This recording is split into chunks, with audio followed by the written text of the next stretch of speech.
नमस्कार दोस्तों। आज हम बात करेंगे भारतीय संविधान के एक बहुत ही महत्वपूर्ण अनुच्छेद की, अनुच्छेद 46, जो कि सामाजिक न्याय और समानता से जुड़ा है। क्या कहता है अनुच्छेद 46? अनुच्छेद 46 कहता है कि राज्य को विशेष रूप से अनुसूचित जातियों, अनुसूचित जनजातियों और कमजोर वर्गों के 1. शैक्षिक शिक्षा संबंधी, 2. आर्थिक हितों को बढ़ावा देना चाहिए और 3. उन्हें सामाजिक अन्याय और शोषण से बचाना चाहिए। इसका उद्देश्य क्या है? 1. जाति और वर्ग के आधार पर बनी असमानता को खत्म करना। 2. समाज के सबसे कमजोर तबकों को आगे लाना। 3. उन्हें शिक्षा, नौकरी और विकास के हर अवसर में बराबरी देना।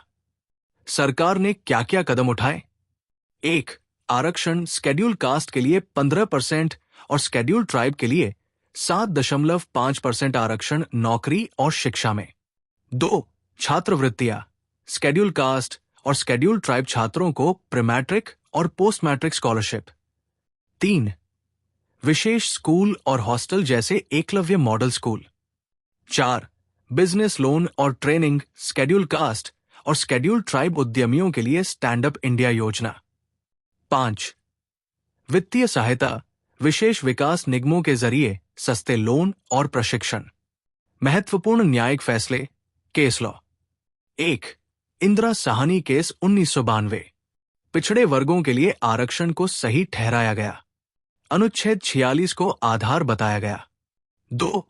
अशोक कुमार ठाकुर केस 2008, उच्च शिक्षा में ओबीसी आरक्षण को सही ठहराया। अनुच्छेद 46 को सामाजिक न्याय का आधार बताया। 3.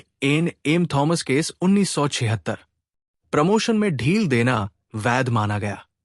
राज्य विशेष लाभ दे सकता है, ये कहा गया। अनुच्छेद 46 क्यों जरूरी है? 1. ये समाज के सबसे वंचित वर्गों को ऊपर उठाने का रास्ता है। 2. ये संविधान के उद्देशिका प्रियम्बल में दिए गए न्याय और समानता को साकार करता है। 3. इससे सरकार को सामाजिक रूप से पिछड़े लोगों के लिए योजनाएं बनाने की दिशा मिलती है। संबंधित अनुच्छेद, रिलेटेड आर्टिकल्स। अनुच्छेद 15 क्लॉज 4, पिछड़े वर्गों के लिए विशेष प्रावधान। अनुच्छेद 16 क्लॉज 4, सरकारी नौकरियों में आरक्षण। अनुच्छेद 338, अनुसूचित जाति आयोग। अनुच्छेद 338 क्लॉज आ, अनुसूचित जनजाति आयोग। निष्कर्ष, कंक्लूजन। अनुच्छेद 46 कोई कानूनी आदेश नहीं है, लेकिन ये राज्य का नैतिक कर्तव्य है कि वो समाज के सबसे कमजोर वर्गों को शिक्षा, सम्मान और अवसर प्रदान करे और उन्हें हर प्रकार के अन्याय और शोषण से बचाए।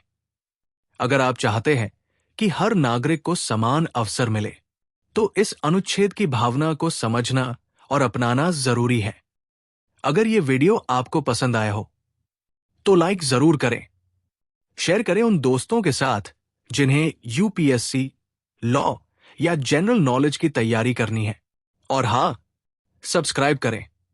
आप अपने सुझाव या सवाल नीचे कमेंट में लिख सकते हैं।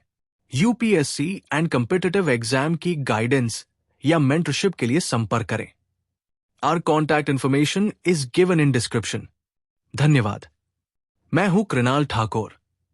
मिलते हैं अगले भाग में संविधान और कानून के प्रमुख अनुच्छेदों और उनके व्यावहारिक प्रभाव के साथ। जय हिंद।